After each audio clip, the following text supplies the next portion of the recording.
awkwardly as he sat down, and I caught a glimpse of the father I knew from my boyhood. It felt strange at first. We hadn't had an actual chat in years. However, we gradually began to communicate.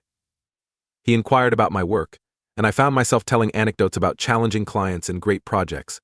He told me about his work and how he had reduced his workload in order to focus on sustainable development projects.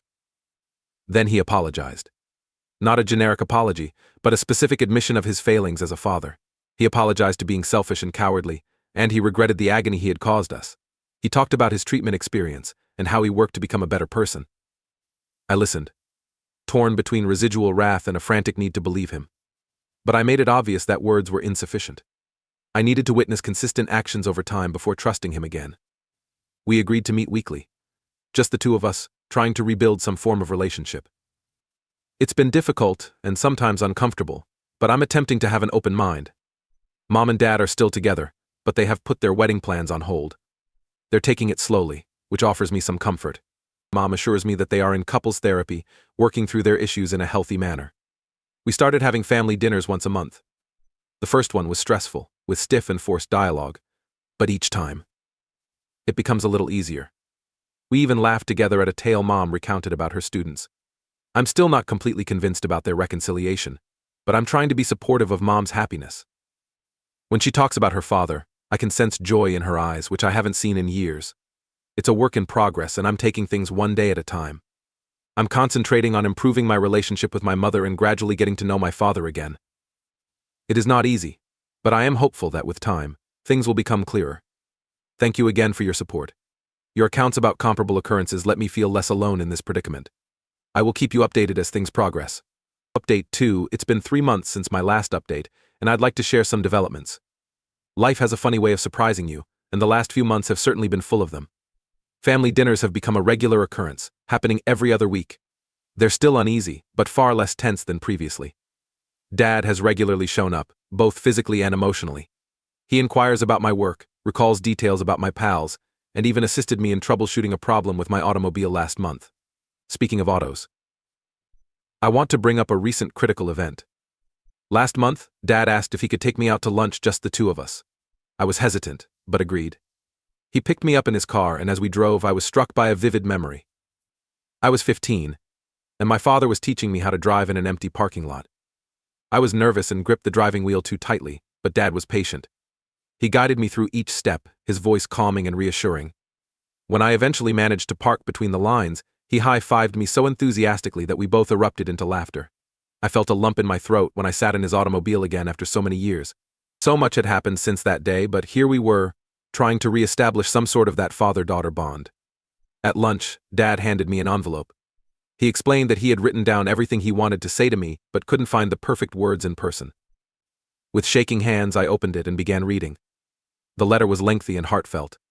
Dad recognized that he had missed every significant event in my life, including my high school graduation, college admittance, and first employment. He expressed tremendous regret for not being present and for the anguish he had caused. He described seeing my life unfold through social media posts and secondhand anecdotes from Mom, feeling like a spectator in his daughter's life.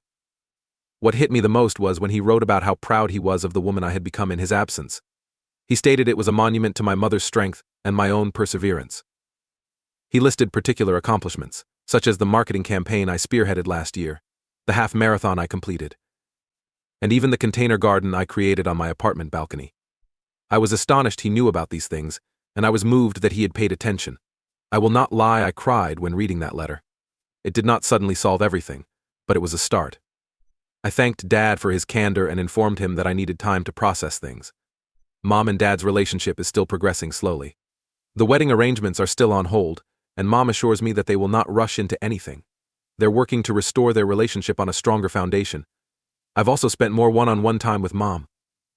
We've created a monthly spa day ritual to unwind and converse honestly. Mom talked about her forgiveness and healing journey on one of these days. She told me about the day she made the decision to let go of her anger. We're relocating from our lovely home on Maple Street to a little 2-bedroom apartment on the opposite side of town. I began working part-time at a neighborhood diner to help with bills. My former neighborhood pals gradually drifted away, uneasy with our new situation. Mom and I supported each other throughout it all. We'd stay up late, discussing everything and nothing.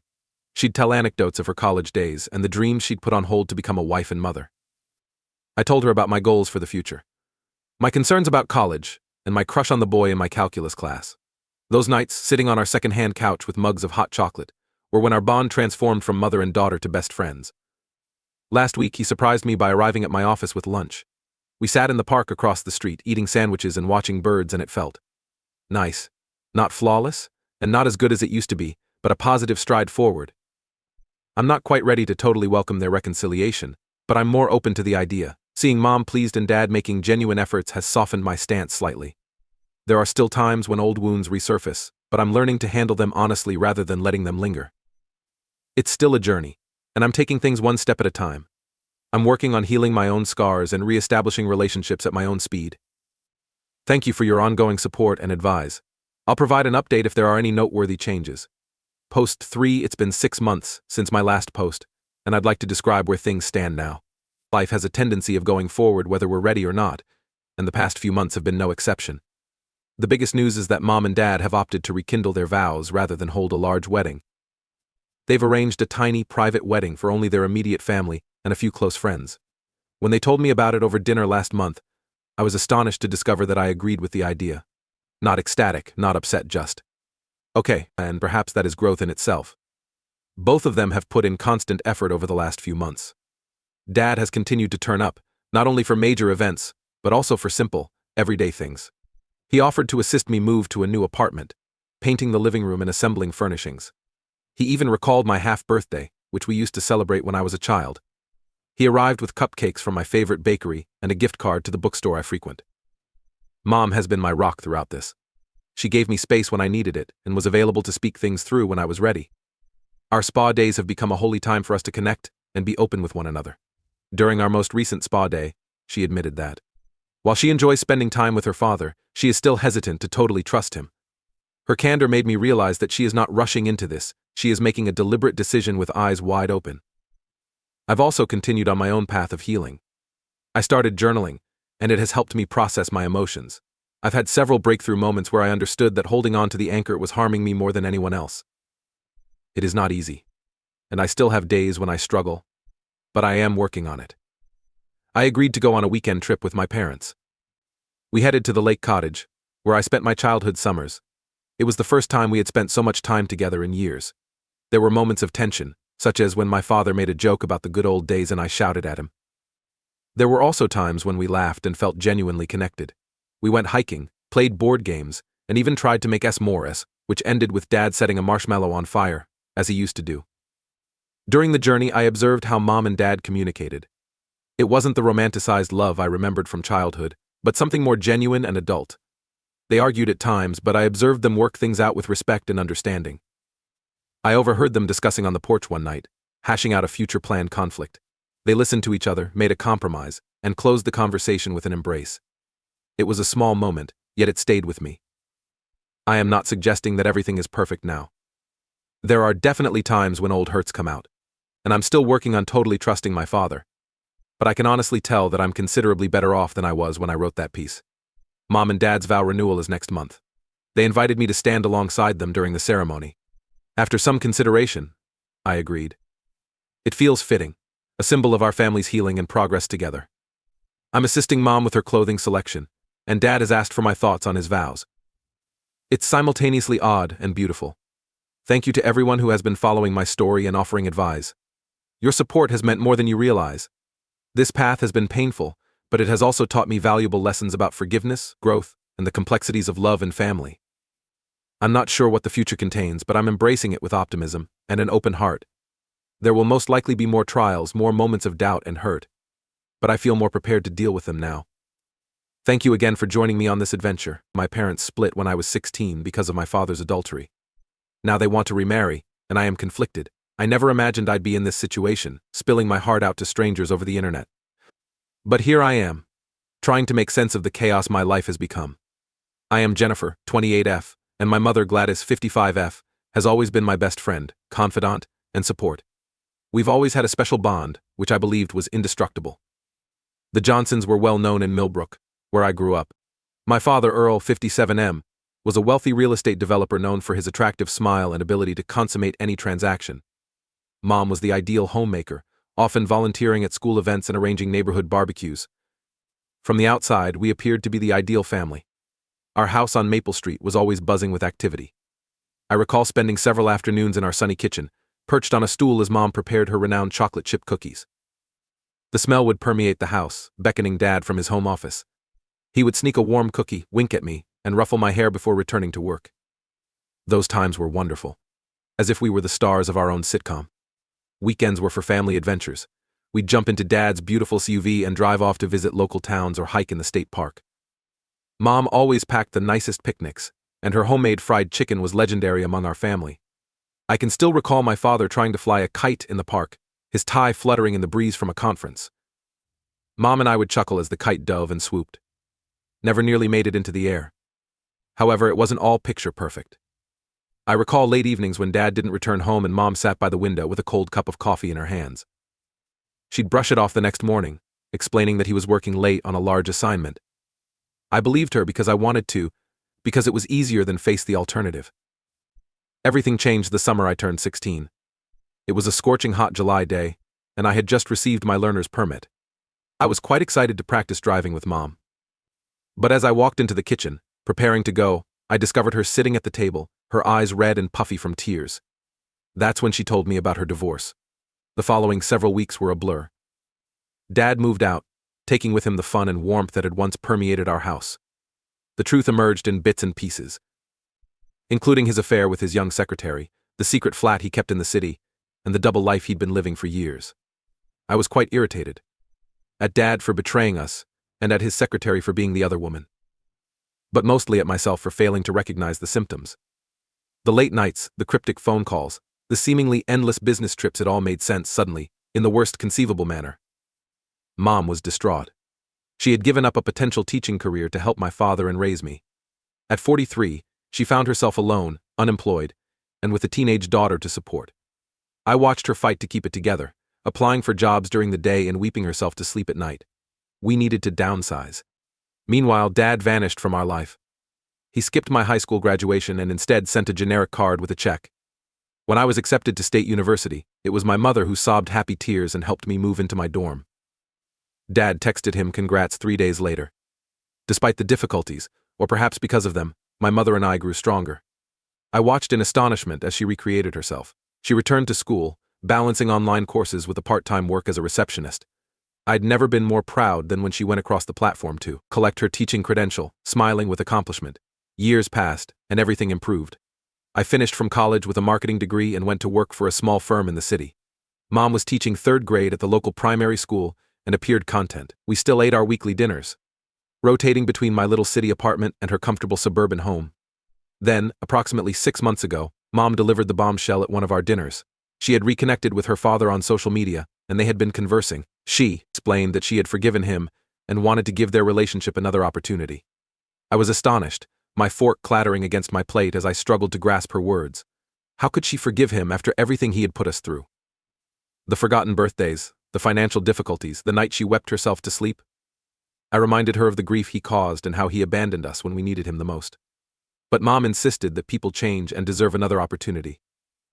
Over the next few months, I observed with growing anxiety as Mom and Dad resumed dating. They went to eat at the Italian restaurant where they had their first date 40 years before. They took weekend excursions to the coast and shared sickeningly lovely relationship selfies on Facebook. Mom appeared cheerful, but I couldn't shake the thought that this would all end in tragedy again.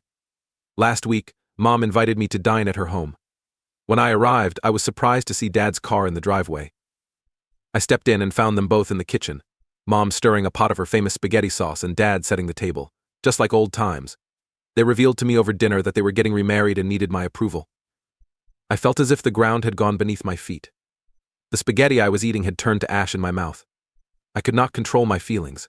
Years of pent-up rage and hurt came rushing out. I reminded Dad of how he had wounded us and missed critical milestones in my life. I told Mom I was disappointed that she would let him back in so easily, that she was wasting all of her strength and independence, which she had fought so hard to develop. They attempted to explain, claiming that they had grown and evolved over the years. Dad apologized for his previous misdeeds and stated that he wanted to make amends. Mom stated she believed in second chances and thought their love was worth fighting for. But all I could hear was the sound of my world collapsing around me. I left the dinner in tears, disregarding their requests to return and discuss it out. I drove about aimlessly for several hours, revisiting the evening in my thoughts. When I eventually returned to my apartment, I collapsed on my bed, feeling betrayed by the person I trusted the most in the world. Now I don't know what to do. I adore my mother, but I cannot support this decision. I don't trust my father, and am frightened he will hurt her again. I feel like I'm losing my closest friend and the strong, independent lady I admired. How can I cope with this? Should I try to accept their decision for Mom's sake? Should I stand my stance and jeopardize my connection with her? The idea of. She'd treated herself to a yoga retreat for her 50th birthday. As she sat in meditation, she recognized that harboring animosity was just hurting herself. It was like letting down a heavy backpack I didn't realize I was carrying, she explained. Mom helped me understand that forgiving Dad was about her personal peace, not his. She also stated that reconciling with him was a difficult decision. She had the same worries and fears as I had. However, she determined that the chance of happiness outweighed the risk. While I remain cautious, I can see good developments. Dad has consistently worked to make amends and re-establish our relationship. He's been showing up at family gatherings, remembering crucial dates, and attempting to get to know the adult me. Having to play happy families with the father who abandoned us makes me physically nauseous. However, the notion of losing my bond with my mother is equally terrible. I'm conflicted and bewildered, and I'd really appreciate some advice. How can I protect my mother without driving her away? How do I deal with having Dad back in our lives after so many years? Is it possible to move past all of my hurt and fury, or am I right in feeling this way? Any insight would be greatly appreciated, as I am currently absolutely clueless. Update 1: It's been a month since my previous post, and to say it's been a roller coaster is an understatement. Thank you for your guidance and support. Your remarks have been a lifeline during this difficult time. After the awful meal, I spent a week avoiding my mother's calls and messages. I pushed myself into work, staying late at the workplace and volunteering on any project that came along. However, avoidance can only last so long, especially when dealing with Gladys Johnson. Determined mother and seasoned third-grade teacher. She arrived at my flat one Sunday morning, equipped with a bag of fresh bagels and a determined expression in her eyes. I opened the door, still in my pajamas, and heard a mess, but she simply said, "We need to talk." Sweetheart, we sat at my small kitchen table, the one she had helped me choose when I first moved to the city. As we smeared cream cheese on our bagels, Mom began to speak. She apologized for the manner she broke the news to me, realizing that it was a lot to take in. Then she told her side of the tale, and I mean truly shared. For the first time, I learned about the extent of her sorrow during the divorce. She told me of nights spent staring at the ceiling, unsure where she had gone wrong. She described the humiliation of bumping into her father's girlfriend at the grocery store and having to ask for help to pay bills she used to handle easily. But then she told me about her quest to healing. She had gone to therapy, which I had not known about. She had spent years working on dealing with her anger and hurt, as well as regaining her self-esteem. She emphasized that forgiving her father was not about forgetting the past, but about freeing herself of the hate and hatred she had harbored for years. Holding on to that rage was like swallowing poison and expecting the other person to die, she continued, her eyes welling with unshed tears. I needed to let it go for my own sake. She also mentioned that her father had gone to therapy as well. Apparently, the loss of his second marriage served as a wake-up call. He had strived to understand his past behaviors and make amends. Mom assured me that they had many lengthy, tough conversations about the past and their hopes for the future. As I listened, I noticed my wrath gradually giving way to confusion. This was not the fiction I'd told myself about their reconciliation. I saw Mom returning to old habits, and Dad swooping in with great gestures and empty promises. The reality was much more convoluted. I still had my doubts. Years of hurt do not vanish suddenly. I asked Mom if she was willing to postpone the wedding for a bit, to give me time to understand everything and possibly rebuild a relationship with my father. To my relief, Mom accepted without hesitation. She leaned across the table and squeezed my hand, saying, "Your feelings matter to me. Sweetie, we do not want to rush into something that could jeopardize our relationship. You take as much time as you need." Mom scheduled lunch dates with Dad and me throughout the next few weeks. The initial meeting was held in a neutral venue, a downtown cafe that none of us had ever visited. I arrived early. I nearly bolted when I saw him coming in. He appeared older than I remembered, with gray streaks through his previously dark hair. He grinned.